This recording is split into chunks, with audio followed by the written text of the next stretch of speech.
Ya, estamos en la hora. Ya. Bueno, a los que están, bienvenidos a nuestro primer Juntémonos a tomar un café con historia.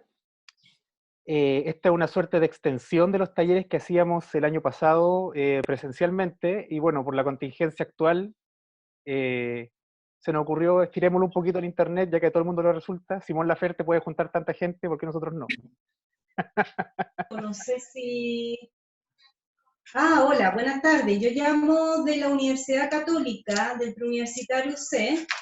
Quería saber si él estaba en algún preuniversitario. ¿Le No, interesa que enviemos algún tipo de información? no, Eduardo, Bueno, No sé muchas quién está gracias. hablando. Bueno, para evitar ese tipo de problemas, voy a silenciar en este momento a todos los que no sean Antonia, eh, justamente para que no puedan, los ruidos de los micrófonos no interrumpan la charla.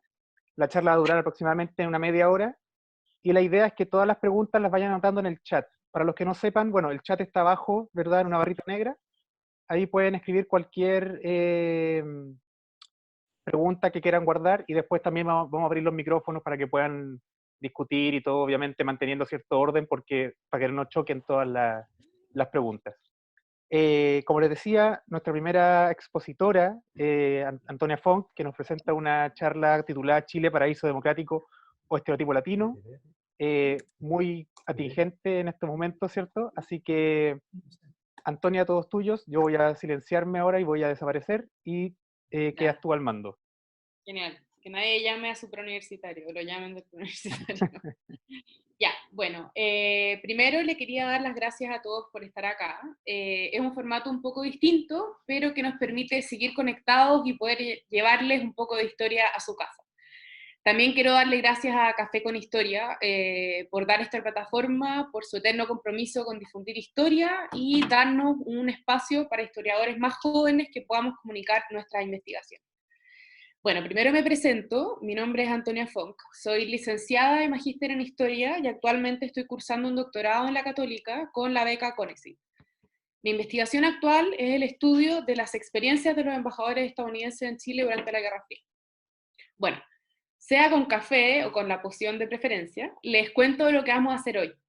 Primero voy a exponer sobre este tema y después se va a dar un espacio para preguntas. No sé si van a ser las dos sesiones distintas, porque parece que desde ayer quedaron ilimitadas las sesiones de Zoom, pero ahí vamos a ver qué nos permite tío Zoom. Ah, sí, disculpa, Espero Antonia, eso olvidé mencionar. Tienes toda la razón. Ya sea por Instagram o por WhatsApp, o como hayan conseguido el link, hay dos links. Si nos expulsan de este, entre al otro de manera inmediata. Vamos a esperar unos 5 minutos entre que se caiga y empecemos el siguiente, pero para que estén atentos a eso. Ahora, si como dice Antonia, es un video ilimitado, nos quedamos aquí y no hay ningún problema. ¿Bien? Eso, genial. perdón, sigue nomás. No importa. Ya, bueno, espero que también nos estemos en el formato. Alguien está llamando. Ya, sorry. Bueno, era obvio que iban a haber chascarros. Bueno, como decía, bueno, de hecho, les pido que silencien por favor la exposición, escriban las preguntas en el chat, como le dijo Eduardo, las van a ir recopilando, y yo las voy a ir contestar en la medida de lo posible y lo que permita el formato.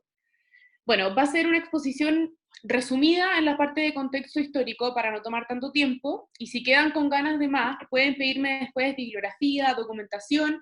Mi tesis está en la Biblioteca de la Católica y espero que más pronto que tarde esté el libro disponible. Me interesa que lo pasemos bien.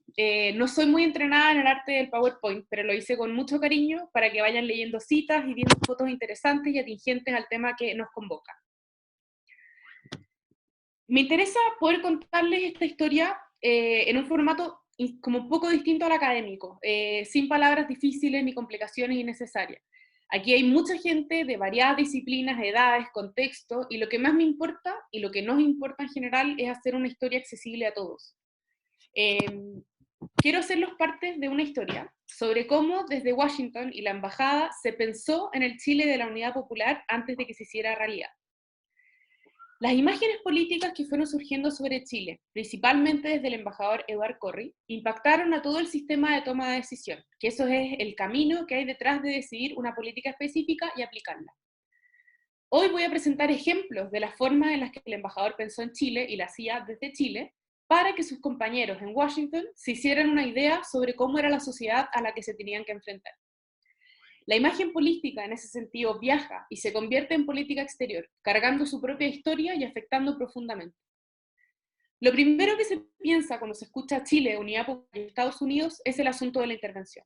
¿Tuvo Estados Unidos la culpa de la muerte de la democracia chilena? ¿Fue una implosión interna? Estas preguntas fueron las principales que surgieron cuando se estudió en los últimos años estas relaciones. Yo llegué a los documentos desclasificados por el Departamento de Estado estadounidense, que después les voy a explicar mejor, y me propuse estudiarlos con el fin de revelar algún tipo de verdad con respecto a esa pregunta. Pero como todo en la vida, y como es fundamental entender para los historiadores, no existe tal cosa. La experiencia del pasado se nos escapa un poco de las manos, y solo podemos quedarnos con algunas conjeturas, interpretaciones y alguna certeza. Lo digo porque existen mil formas de entender lo que pasó en estos años, y todo está sujeto a la propia vida también del investigador, su cultura, su espacio y su tiempo. A medida que fui leyendo los documentos, me comenzó a llamar la atención la forma en la que hablaban sobre Chile. Las conversaciones, los debates entre los mismos estadounidenses, incluso algunos que nunca habían pisado el país. En un inicio me dio risa, después me ofendí un poco, y lo fui compartiendo con mi familia y amigos, y después me fui obsesionando, hasta el punto que terminó siendo mi pregunta de investigación. ¿Cómo nos pensaron los políticos y burócratas estadounidenses? ¿Qué impacto tuvieron esas imágenes políticas y por qué nos debería importar? Bueno, para contestar esto tengo que explicarles que todo inició con mi obsesión por el embajador Edward Corry y su escritura. Su historia es más bien triste. Yo tuve la oportunidad de entrevistar el año pasado al hijo y me contó que todo lo que había pasado en Chile les había marcado para siempre. Su papá había muerto en frustración por haber sido culpado de todo lo que había pasado en 1970, dejando unas memorias que nadie quiso publicar. Él era un periodista de carrera, que fue enviado a Chile por la administración de Lyndon B. Johnson, y antes de llegar a Chile había sido embajador de Etiopía. Él le dedicó toda su vida al periodismo internacional, y por afinidades políticas con los demócratas fue tomando roles diplomáticos hasta convertirse en embajador. Chile fue su última destinación. Después de ser removido en el puesto en 1971, volvió a Estados Unidos y la sociedad le dio la espalda. Fue el chivo expiatorio de Washington de esta elección de Salvador Allende que no podían explicar desde una perspectiva media narcisista de que ellos podían en el fondo decidir lo que iba a pasar o no.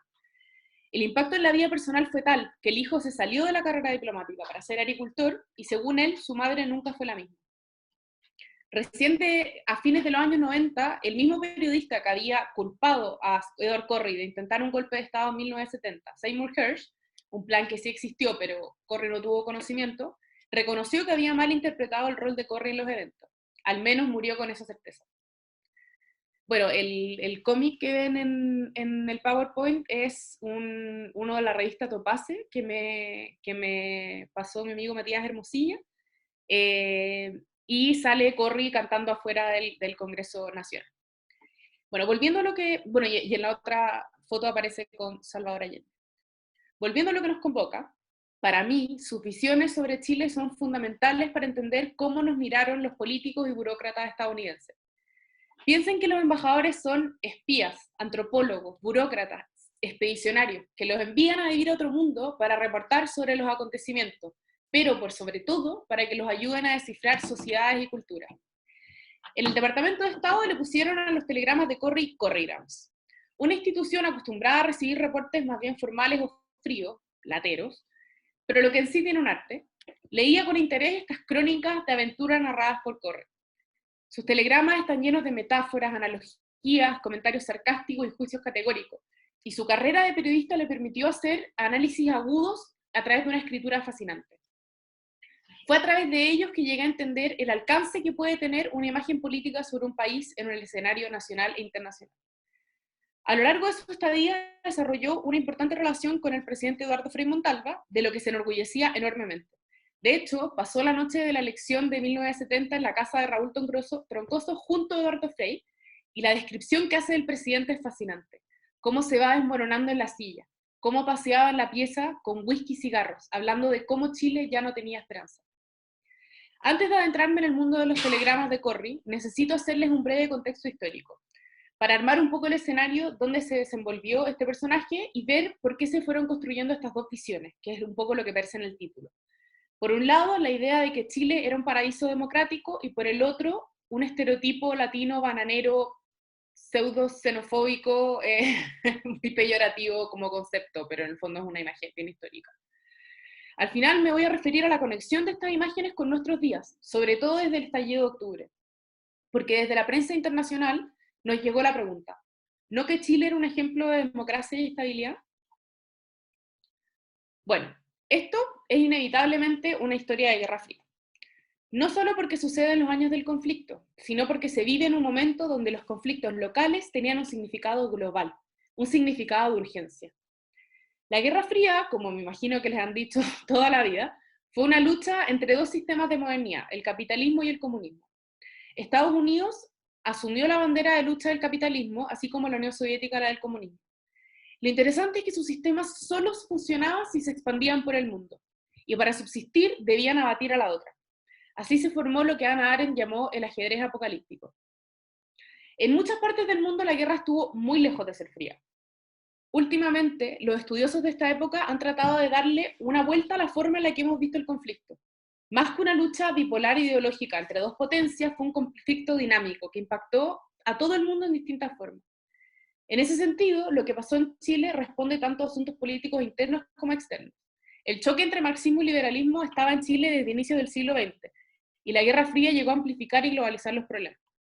Pensar en Guerra Fría es en sí pensar en intervención, sobre todo si vamos a hablar de Estados Unidos.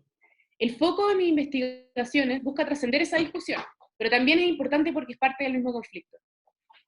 La imagen que tenemos de Estados Unidos hoy es la de un titán que maneja los destinos de los países del sur.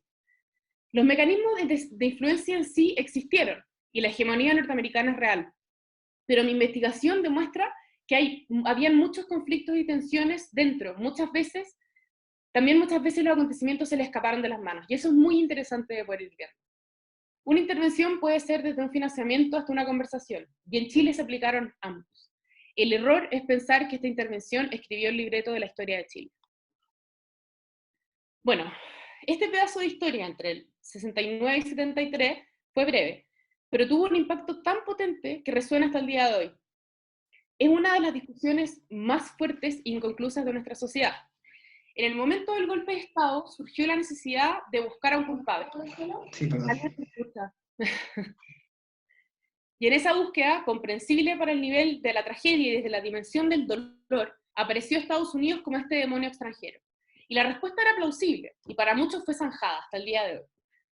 Para poder hablar de Estados Unidos en Chile, creo que es importante hacer un contexto de los tiempos que estaban viviendo los norteamericanos. Y eso responde un poco a las fotos que elegí. El 1968 fue un año crucial, donde se vivió lo que se llamó la caída del consenso en Guerra Fría. Bajo ese consenso, los distintos gobiernos podían hacer lo que quisieran en el exterior, sin el escrutinio de la sociedad. Pero todo cambió cuando llevaron a miles de jóvenes a Vietnam, a pelear una guerra que no era suya. Miles murieron o volvieron a medias, tanto por los estragos físicos como psicológicos. En ese contexto empezó a crecer una ola de rabia, que fue sumada a un movimiento de juventud contra cultura que desafiaba la manera en la que los norteamericanos vivían, lo que se unía fuertemente al movimiento de derechos civiles. En 1968, los jóvenes se tomaron la Convención Democrática de Chicago y salieron a las calles a marchar por la paz y exigir la retirada de Vietnam, como aparece en la foto de abajo. Y Martin Luther King invocó a miles de afroamericanos que reclamaban su lugar en la sociedad. Ese mismo año mataron a Martin Luther King y a Robert Kennedy. La sociedad bullía. Y en medio llegaron las elecciones presidenciales. Vietnam se asoció a las administraciones demócratas, así que le llegó el turno a los republicanos. Richard Nixon irrumpió con un discurso anti-Vietnam y junto a otros factores ganó las elecciones. La política exterior que él propuso fue la del retiro de los problemas del exterior y concentrarse en el interés nacional, lo que implicaba concentrarse en China y en la Unión Soviética. Y en esto, América Latina estar en las carpetas importantes que llegaban a la oficina OVA. Bueno, en cuanto a Chile y Estados Unidos, nuestro ex ministro de Relaciones Exteriores, Heraldo Muñoz, describió las relaciones entre Chile y Estados Unidos como una amistad esquiva. ¿Y a qué se refería? Chile ha recibido ayuda y ha tenido cooperación con Estados Unidos, pero a la vez la ha desafiado. Han tenido un vaivén entre cooperación y conflicto. Como dijimos, cuando llegó Richard Nixon, la relación en América Latina estaba enfriándose y por ende justo fue después de uno de los momentos de mayor unión y complicidad, que fue la Alianza para el Progreso con John F. Kennedy y toda la administración demócrata. Eso sí, las reformas planteadas en libertad que se aplicaron acá en Chile no lograron apaciguar la tensión, polarización y radicalización de las posturas del espectro político chileno. Además surgió el problema del cobre. En eso, la pasión del llamado matrimonio entre los demócratas y la DC se enfrió. Para 1969 había quedado claro que 6 años y millones de dólares no habían resuelto los problemas chilenos, y todo terminó con una sensación de fracaso. Nuestra historia tiene un punto de partida a inicios de 1970. El gobierno de Frei estaba llegando a su fin. Se aproximaban estas elecciones presidenciales y la sociedad chilena estaba en ebullición, porque se sentía esa sensación de urgencia frente a la pregunta de qué rumbo iba a tomar el país, y habían 3 respuestas: la unidad popular con Salvador Allende, la democracia cristiana con Radomiro Tomic, y como independiente, como independiente, él es el candidato del estrato conservador Jorge Alessandri. Sin embargo, esta misma urgencia no se sentía en las oficinas de Washington. Estaban muy ocupados con su crisis interna y a su vez la imagen internacional de los demonios extranjeros y mirando hacia el oriente. Una vez que Salvador Allende gana, el caos toca las puertas de la Casa Blanca, desde donde se escuchaban los gritos desaforados de Richard Nixon. Pero eso viene después, es materia para otro taller y también lo pueden leer en mi libro. Creo que es importante detenernos en cuáles son los documentos que ocupé para investigar esta historia, que son particularmente interesantes. La serie Foreign Relations of the United States, que es una serie que desclasifica documentos clasificados oficiales, existe en Estados Unidos desde los tiempos de Abraham Lincoln. Los volúmenes son recopilaciones de documentos desclasificados llevados a cabo a través de la Oficina del Historiador del Departamento de Estado y son vigilados constantemente hasta el día de hoy por un comité académico. Los de Chile se publicaron en el 2014 y el 2015, tienen como un desfase de 40 años. Imagínense la cantidad de trabajo que tienen acumulado. Y son 2 volúmenes de los 4 años vividos en Chile. Entre ellos hay telegramas, transcripción de conversaciones, debates, reuniones, memorándum, etc. En general, en la serie, los volúmenes tratan grandes periodos de tiempo, asuntos regionales o documentación de un país en sus relaciones históricas. Pero para Chile se armaron 2 volúmenes, que solo abarcan 4 años. ¿Por qué? Porque Chile tuvo un significado potente para Estados Unidos. Bueno, la forma en la que yo entiendo, o la premisa que sigue mis investigaciones, es que las relaciones internacionales son un encuentro cultural. De esa forma nos vamos a entrar a una de las dimensiones más cotidianas del ejercicio de política exterior, tratar de interpretar y definir a otra sociedad. Es en este proceso donde se manifiesta uno de los actos más humanos y propios de nuestro ser en el mundo, descifrar a un otro. Esta dimensión a menudo ha sido ignorada por la investigación, pero creo que nos puede decir mucho acerca de nuestra historia. En este caso, nos revela todo lo humano y cultural que hay detrás de esta política exterior, que se ha visto más bien históricamente como fría o rígida. Los volúmenes Cruz nos muestran la parte más cotidiana del proceso de toma de decisión de política exterior. Nos muestran las discusiones en las oficinas, que también eran discutidas en los pasillos. Nos muestran los telegramas que viajan, nos muestran las experiencias de los embajadores y agentes de inteligencia que tienen que ir a otro país. Este era un camino de interpretación que tenía varias etapas, y que en cada una de ellas se cuela la forma en la que estos individuos pensaron en Chile. Bueno, vamos ahora a las imágenes políticas representadas por Corry y otros funcionarios y políticos. Voy a decir la imagen política, está la cita que yo saqué de los documentos que vamos a leer juntos, y después yo les explico un poco. Noisy Democracy, que en español es democracia ruidosa. Leamos. Me preocupa notar... Ay, se me fue. Un segundo. Esa es la pena de leer. Ya. Me preocupa notar la ausencia de alguna mención del hecho de que Chile es una de las pocas democracias sobrevivientes en América Latina.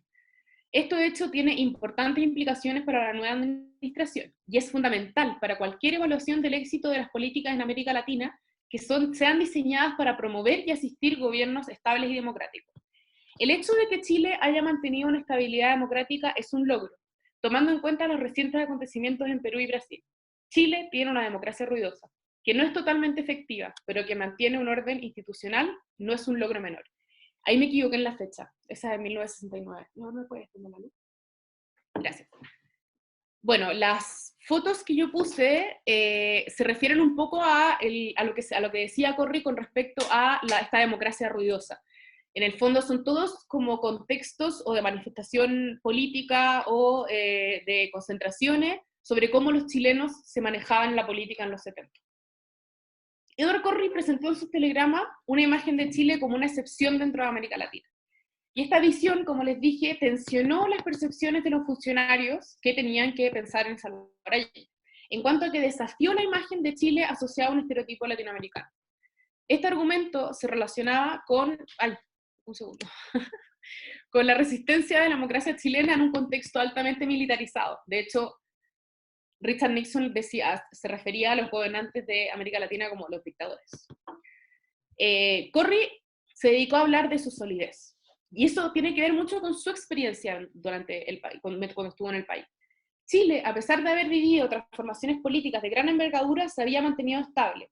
Y ese fue el argumento que desplegó el embajador para afirmar que, frente a las elecciones presidenciales, los estadounidenses debían considerar que Chile tenía las facultades para resistir el desafío marxista. De esta forma, Corry calificó la democracia como una democracia ruidosa. Lograba mantener el orden y la estabilidad en medio del ruido. En sus palabras, Chile no era como otros países latinoamericanos. Según él, la sociedad santiaguina era sofisticada, letrada en materias de política. Y su visión estereotípica de lo latinoamericano lo asociaba con la pasión, la irracionalidad y las soluciones militares. Vamos a la siguiente. When clutch means country. Primero les tengo que explicar lo que significa clutch. Es un término que proviene de la palabra en alemán Klatsch, ahí mi papá me tendrá que corregir, que significa chismorreo o comadrería. En inglés, la palabra deriva de una reunión caracterizada generalmente por una conversación informal que mantiene el acento en el chisme. Y Coffee House Klatsch, que es lo que él menciona, es en el fondo reunirse a tomar un café, brebaje y chismorrear. Un poco como lo que estamos haciendo ahora, pero con acento en la historia. Vamos a la cita. Si Estados Unidos es tanto una comunidad como una idea, Chile es tanto un país como un clutch. Vuelvo a mi primera impresión cuando llegué hace 27 meses atrás, reafirmando mi convicción de que Chile es uno de los lugares más calmos y decentes en la Tierra, y que su democracia, como la nuestra, tiene una extraordinaria resiliencia. La gente de Santiago se mantiene al margen, no porque tengan un escaso compromiso con la democracia, sino porque tienen mucha experiencia de cómo se conduce la política aquí.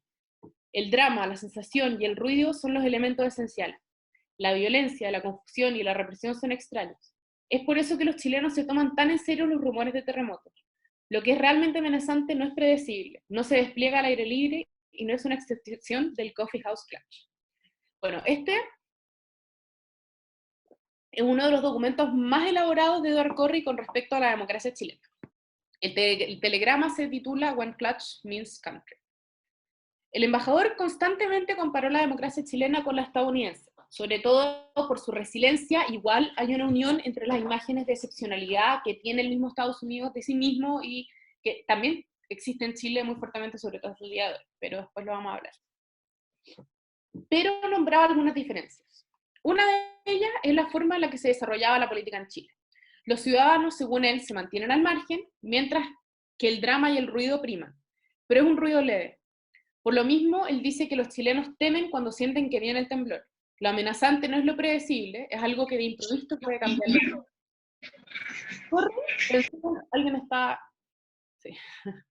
Corry pensó en el concepto porque tenía que ver con la misma forma en la que Corry se desenvolvía en la sociedad chilena. Y ahí puse una foto. A ver, varias veces Corry fue a la ópera, al Teatro Municipal, con el fin de recopilar información en los interludios, ante los ojos inquisitorios de todos los participantes. La tercera foto de abajo es una foto que saqué yo cuando tuve la oportunidad de ir a escuchar la ópera en los balcones oficiales. Y esto corresponde un poco a la intensidad del historiador, que caminando por esos pasillos yo pude sentir la presencia, no en un tema holístico, pero en el fondo poder ver los lugares donde se discutían las políticas, donde aparecía el embajador, donde se reunía con tal, mientras el otro lo estaba escuchando, donde secreto a secreto se iba decidiendo el futuro del país.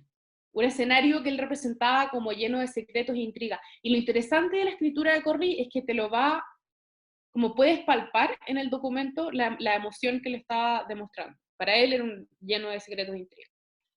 Bueno, y en este telegrama vuelve a la idea de que Chile era un paraíso democrático, tranquilidad y civilidad dentro de un contexto latinoamericano percibido como salvaje e impenetrable.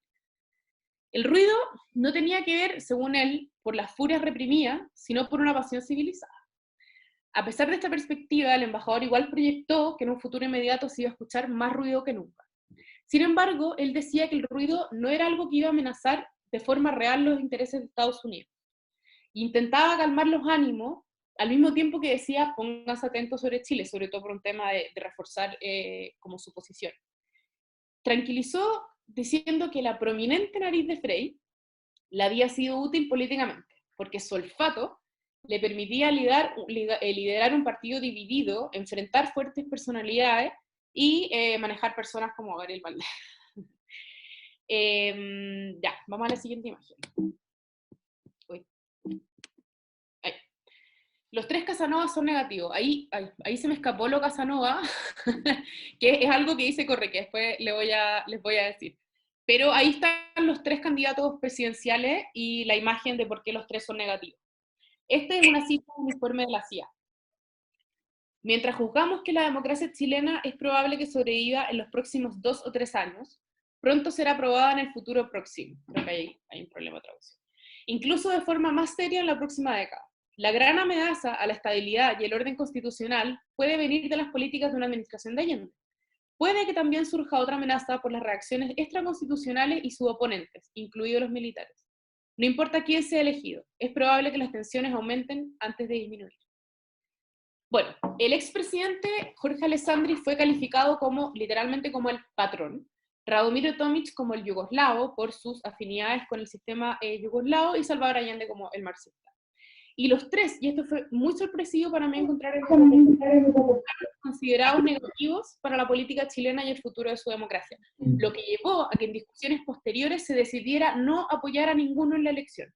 Y esta es una decisión importante, porque independiente que hayan enviado dólares para instancias anti-Allende, no endorsaron a ninguno, lo que es un símbolo potente, y muy distinto a lo que había pasado con Eduardo Frei Montalva, que se pusieron detrás de su campaña. Ahora, ¿por qué aparece Casanova?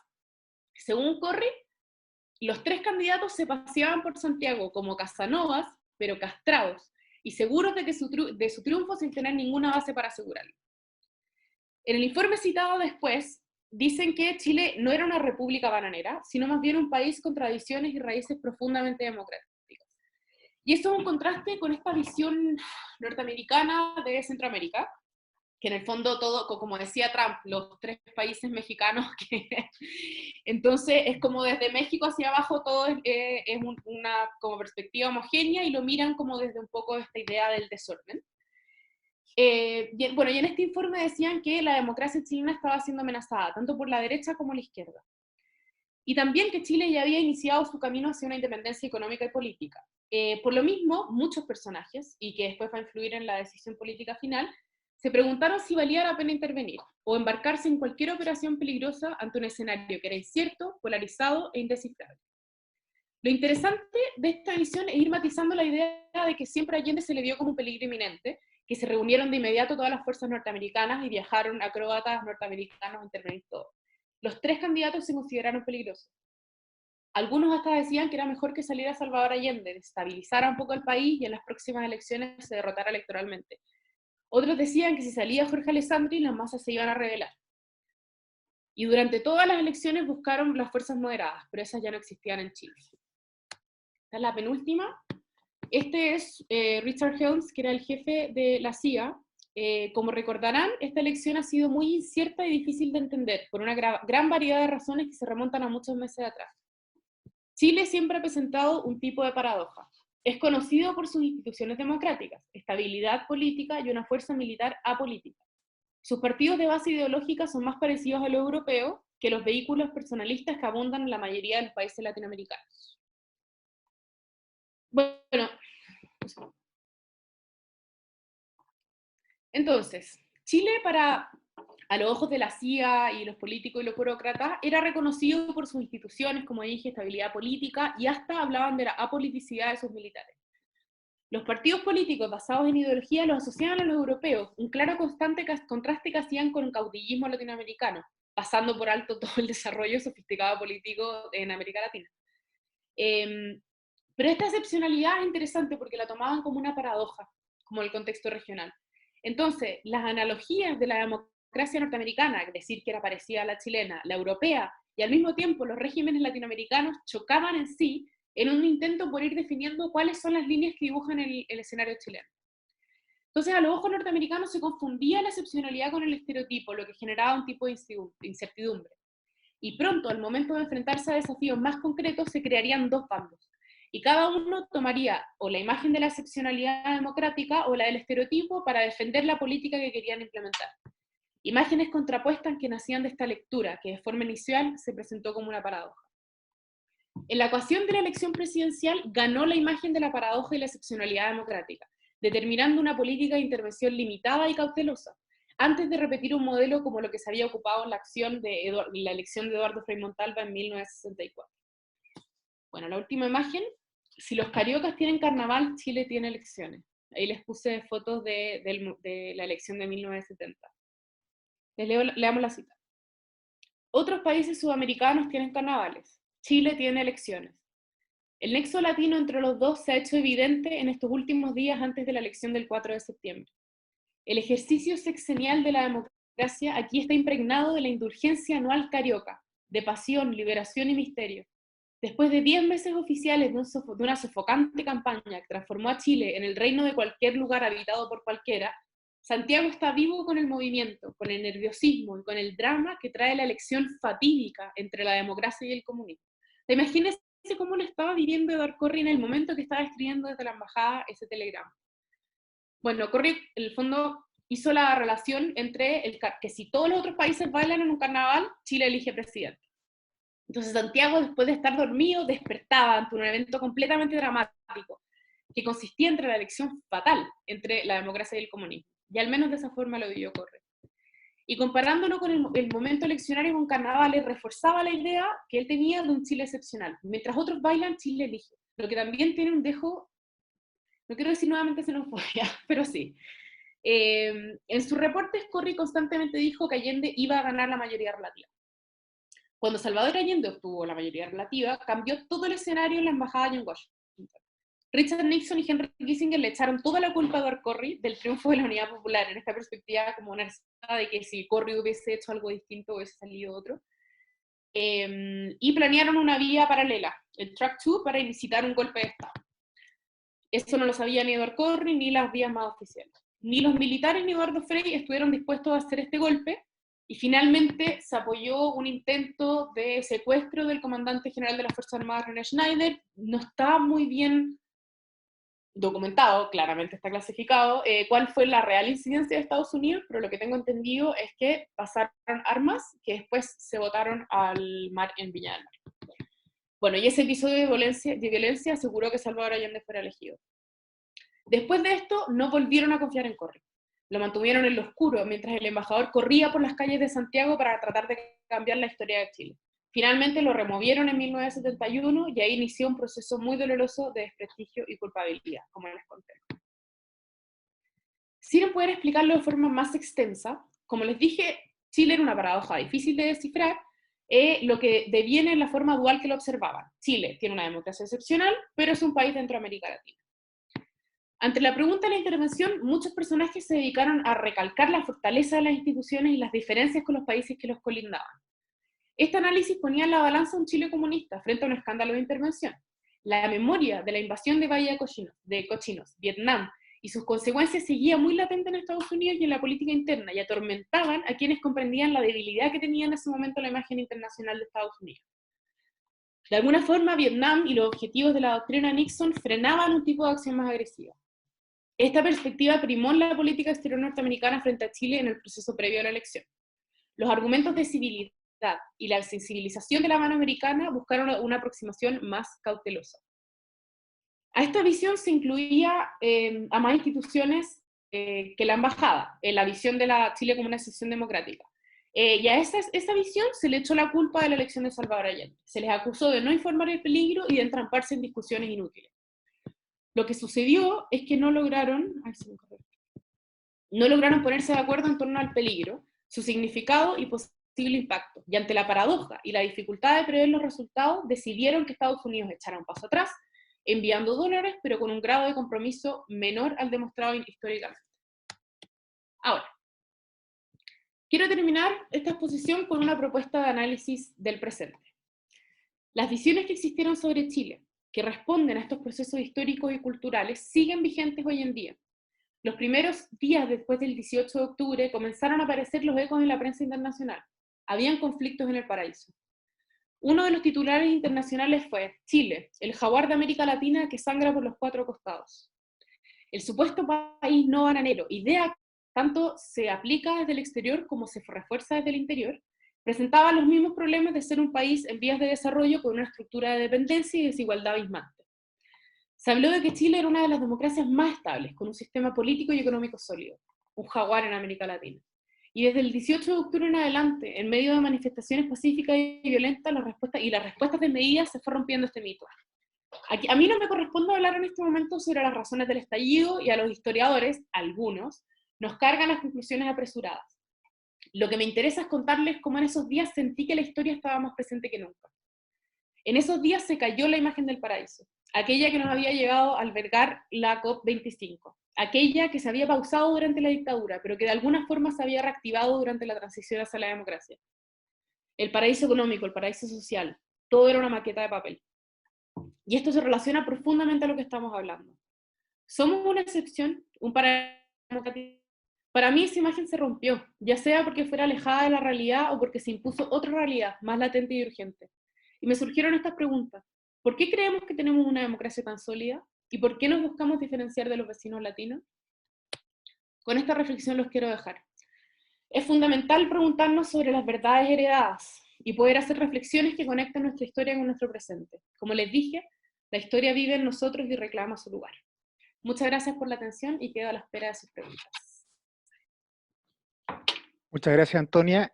Voy ahora a liberar los micrófonos para todos los que quieran preguntar. Mira, te están aplaudiendo.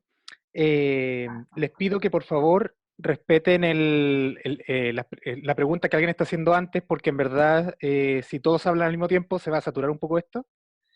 Y antes de dar la palabra, estaba pensando que de pronto pueden hablar por el chat primero para que se pongan en orden, y así yo voy dando la palabra para el que quiera hacer la pregunta.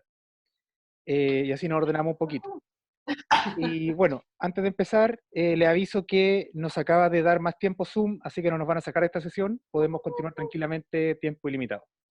Así que eso, voy a activar todos los micrófonos ahora, así que quedan ahí a la espera. Antonia, tienes preguntas también por el chat, así que si quieres también puedes revisar eso. Ya.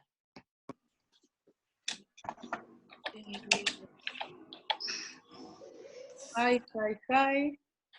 Pregunta, mi profesor está presente, mi profesor del colegio, quiero mandar un saludo especial. Me pone un placer escucharte y ver que compartimos el mismo interés. Yo estudié historia para entender esa época. Un abrazo grande, Gabriel. Todo esto no sería posible sin tu iluminación. Hoy en día, es tu opinión personal. ¿Crees que aún se ven estas influencias de Estados Unidos? Qué interesante. Déjame anotarla. Después, Paula Rojas quiere hablar.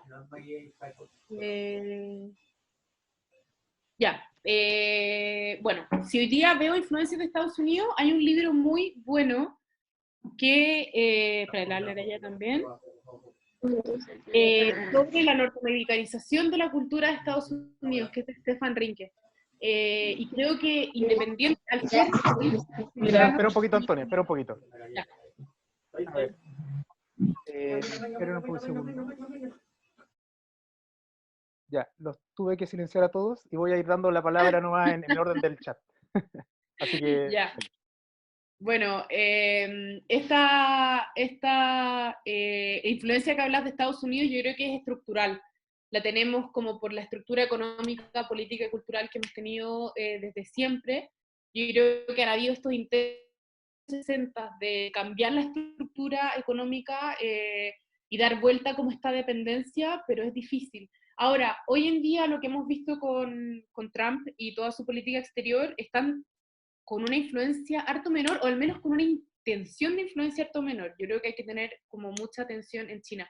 Pero les recomiendo el libro de Stefan Rinke sobre la americanización de Chile. Muy importante. Ya, ahora Paula Rojas. Hola, Antonia. Hola. Hola, muy interesante tu charla, muy buena. Ya. En el fondo me queda un poco como la pregunta de, más que nada pensando en la última reflexión que hiciste sobre el Chile de hoy, que uno podía ver hace mucho tiempo que varias instituciones y reportes de la OCDE o de otras cosas venían hablando un poco de la desigualdad de Chile y que esto se veía que era como de alguna manera una bomba de tiempo. Entonces mi pregunta es de que si tú piensas que los norteamericanos o Estados Unidos nos sigue viendo como muy de lejos, como que no analiza en profundidad de alguna manera la información que realmente va llegando a los países, se queda como con una idea un poco superficial. Sí, gracias por la pregunta.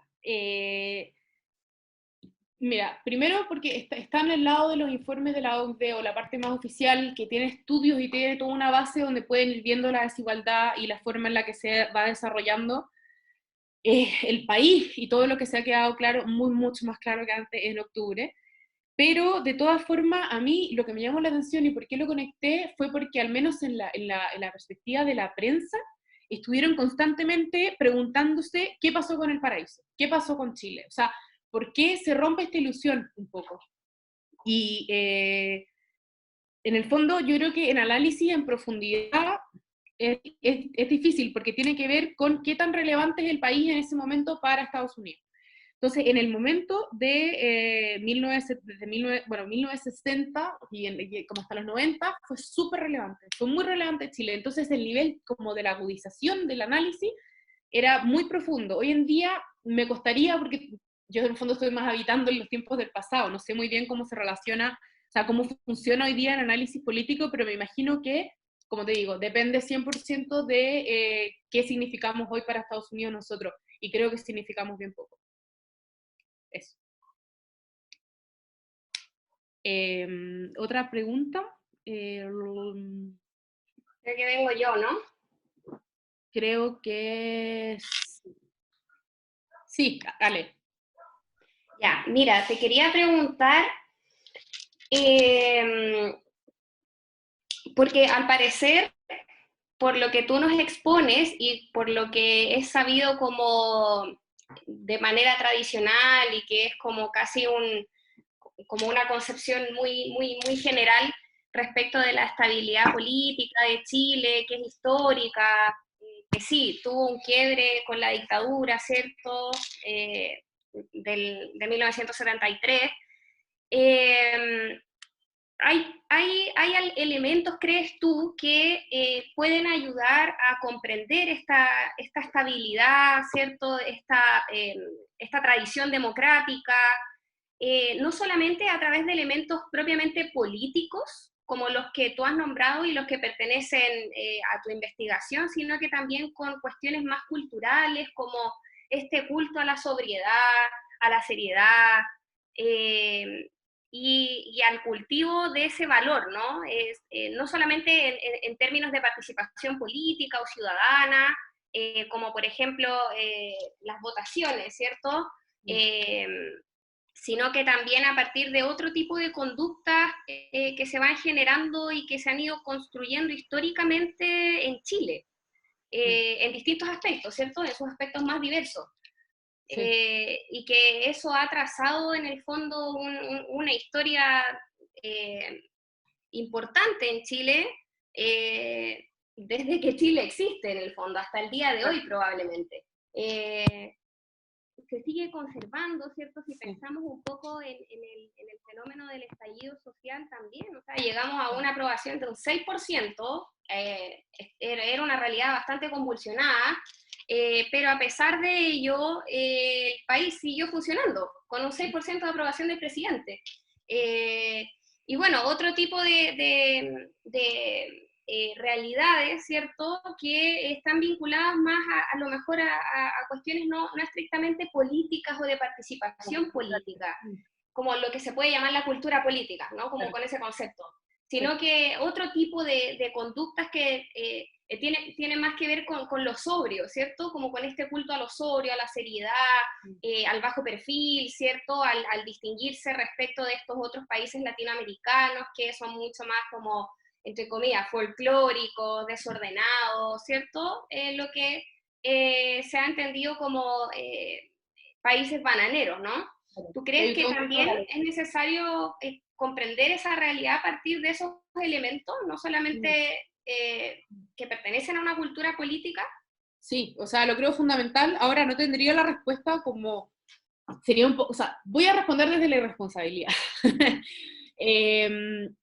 Yo creo que el factor de que tú hablas de cultura y sobre todo cultura política es fundamental para entender de cómo nos autopercibimos y cómo nos perciben.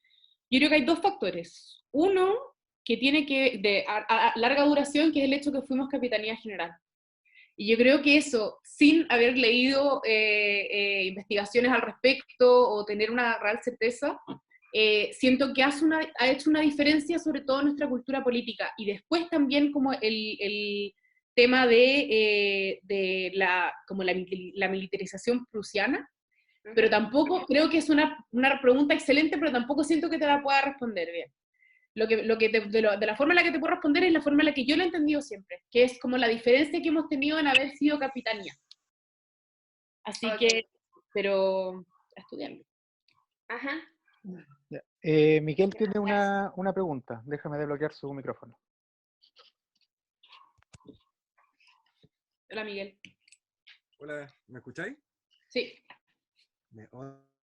Oye, súper bien la presentación, de verdad, muchas gracias. Yo no conozco mucho tu tema, así que como que me fui enterando acá y me pareció súper interesante este sujeto que encontraste, este embajador. Y más que nada te quería hacer preguntas sobre él y cómo lo interpretaste. Hasta donde entiendo, hasta donde recuerdo, era periodista, ¿no? De formación, ¿cierto? Sí, sí. Ahora, responder?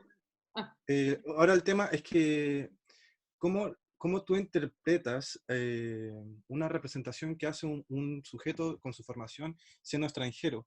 Me pongo a pensar, bueno, en todos los viajeros, en todos los cronistas que van contando un poco de su experiencia como exploradores, como conquistadores, como simples testigos de vista y de oído, y de cómo ellos hacen estas representaciones a partir de la imagen conocida. O sea, Claro. cómo, no sé, pues, cómo describir algo que sabe como piña, pero que no es piña. Entonces Claro. te dicen, esto es una piña.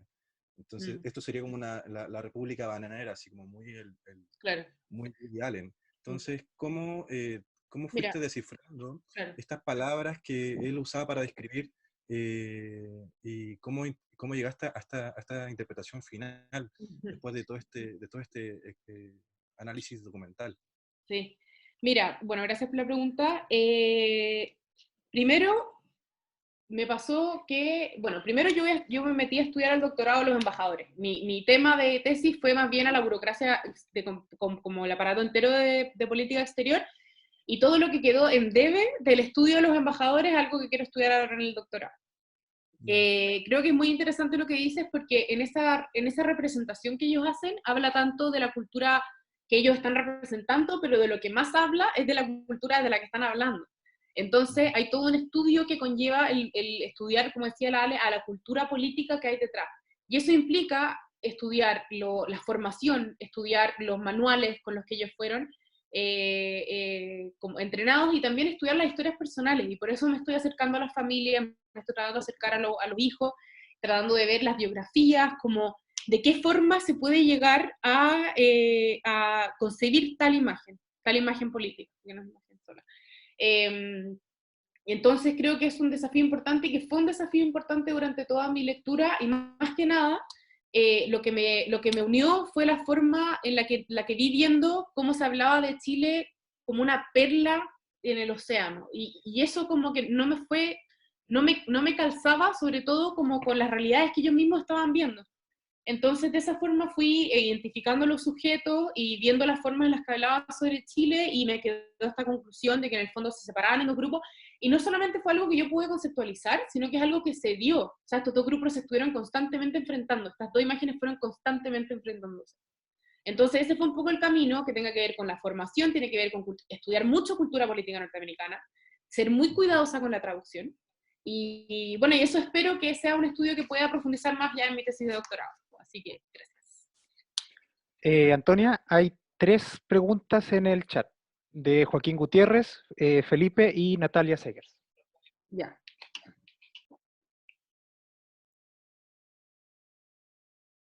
Sí, interesante. Bueno, se los leo. Solo un comentario respecto a la forma que USA ve América Latina. Es interesante ver cómo Breaking Bad, Better Call Saul, representa los estereotipos latinoamericanos. Los mexicanos violentos y Chile como frío y calculador, pero igualmente violento. Eso es muy interesante porque también nos explica la necesidad de estudiar como no solamente documentos o archivos diplomáticos, y desde el presente poder estudiar como todas las manifestaciones de medios y cultura, y la forma en que se van representando los países, que en cierto, o sea, más que en cierto sentido, totalmente representan como cierta cultura política, define otros países. Y yo creo que en Estados Unidos es súper claro, porque en el fondo hay una percepción generalizada sobre que en el fondo abajo de la tierra mexicana, en el fondo es hay una homogeneidad completa. Entonces, eso es interesante ir viendo como ellos también las diferencias y la poca diferencia que hacen. Yo no sé si ustedes vieron How I Met Your Mother, pero en un capítulo hablan de que Robin se va a Argentina, y Robin aparece en una playa llena de personajes bronceados y comiendo piña, y ¿han viajado a Argentina? No, como que no tenía ni una condición con la realidad. Pero eso, sí que encuentro increíble poder hacer, que hayas podido hacer esa relación, y encuentro muy interesante porque es algo que es totalmente presente y que tenemos que ir viendo y estar atentos. Espero que desde ahora, después de esta conversación, queden muy atentos a la forma, lo importante que son las formas en las que se persiguen las imágenes nacionales. Eso, espero haber respondido tu pregunta. Felipe, mi pregunta es, ¿por qué crees tú que la imagen que se crea de Estados Unidos sobre lo latino como bananero y la supuesta estabilidad democrática chilena se hace propia en los países que la hacían? Qué interesante. Yo creo que tiene que ver, yo creo que todos los países, también hablando un poco más desde la ignorancia, se perciben como una excepcionalidad. Y yo creo que al menos en el caso chileno era un gran como orgullo el hecho de no haber tenido un golpe militar, porque en el fondo en el contexto latinoamericano, en el siglo XX y antes, son constantes golpes militares y caudillos. Entonces yo creo que sí había una base sobre la cual sostener el hecho de que era una excepción democrática. Ahora, ¿qué pasa después? O sea, después viene un golpe de Estado, después viene, bueno, todo lo que sabemos que vino. Y hoy en día, entonces, también hay un juego interesante entre las percepciones internas y las externas y cómo se van combinando. Entonces, digo, yo creo que todos son funcionales y se van combinando las percepciones internas con las externas, se alimentan. Natalia, me pregunto cuánto estaría dependiendo del factor sociocultural, también en el diagnóstico del embajador, de los círculos en los cuales se movía, quizás reducido a un círculo político que tiende a ser más bien de élite. ¿Y cuánto podría graficar esto las fronteras internas que existen en Chile? Porque si en la actualidad es así, en la época me imagino que las diferencias eran más importantes. Y ahí diste un punto muy, muy, muy importante. Como les dije, el tema de Edward Corry en el Teatro Municipal, también quería retratar el lugar de donde él se informaba. O sea, es como un constante, como la famosa cocina, es un constante, los informantes, como él era un observador participante, cuáles sus informantes eran puros políticos de élite. Y eso tienes absolutamente la razón. Y en ese sentido hay un efecto sociocultural, más que nada como el tema de culturas políticas y las diferencias, o sea, las no diferencias y lo homogéneo del momento, porque probablemente la mayoría de estos políticos con los que hablaba eran opositores políticos, pero estaban emparentados, o después se reunían en el club de la Unión. Entonces eso es fundamental de entender, sobre todo cuando se estudia embajadores, cuáles son los climas dentro de los cuales se están informando. De hecho, Salvador Allende una vez le dijo al representante de la OMS, le dijo que se vaya a caminar a las poblaciones, que no les preguntara a él, que se vaya a caminar a las poblaciones y viera, en el fondo, se informara desde otros lados, que obvio que no iba a pasar, pero bueno. Las diferencias eran sí, súper importantes. Eso, creo que contesté todas las preguntas, ¿o no?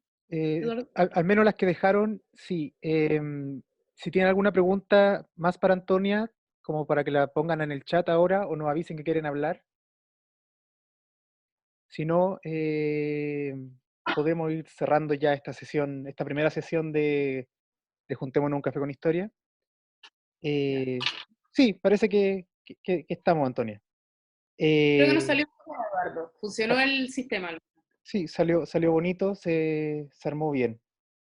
¿Se me Mira, escucha bien? te están felicitando todos por aquí. Ah, Voy a activarlos por si acaso te quieren aplaudir o algo. ay, Ahora, como te digo, acá en la cuarentena, pero tampoco la idea es hacerla bien al saco. no, nada. Yo siento que como que cuando ya vamos a clase, Se armó el desmadre. Sí, una pelotera. Bravo. Gracias, Bravo, Antonio. Gracias a ustedes por escuchar. Buena, weón. Ya, uno les da libertad y gana el libertinaje. Bien, los voy a Ya, silenciar de ya, nuevo entonces para cerrar esto y te voy a dejar a ti abierto, Antonia, por si quieres dar unas palabras finales. Dame un segundo. No, o sea, Dame un segundo. con ganas Ahora de sí, conocer mi investigación. ¿Ahora sí? Ya. ahora sí. Bueno, con ganas de que conocieran mi investigación, me pueden buscar artículos, están en internet. Hay una página que se llama Academia Edu, donde ahí están hartas cosas que he escrito. Y espero que el próximo año esté listo el libro de esta tesis, que tiene toda la parte de después, que también es muy jugosa. No jugosa en el sentido de juguetona, sino que es muy interesante y toda esta línea de las imágenes sigue durante todo el 1973 y termina un poco con el golpe. Y bueno, y después que me sigan para ver cómo voy desarrollando el tema de los embajadores en mi doctorado. Así que eso, muchas gracias, les mando mucho ánimo en la cuarentena, qué bueno haber podido llevarle historias a las casas, y eso, muchas gracias. Y yo aprovecho de, bueno, nuevamente agradecerle a todo el mundo por asistir a este primer intento. Gracias, Antonia, por sumarte a la iniciativa. La próxima semana tenemos otro, va a funcionar de la misma manera porque ya vimos que funciona bien. Y si quieren saber más sobre la tesis de Antonia, los invitamos a escuchar el podcast Café con Historia, que está en Spotify y en SoundCloud, capítulo 22, en el que Antonia fue la invitada estelar, que habla de esto y mucho más. Y bueno, pueden encontrar ahí 58 podcasts más por si quieren conocer otros temas. Así que eso, muchas gracias a todos y eso Muchas sería todo por gracias. hoy. Chao, estén bien.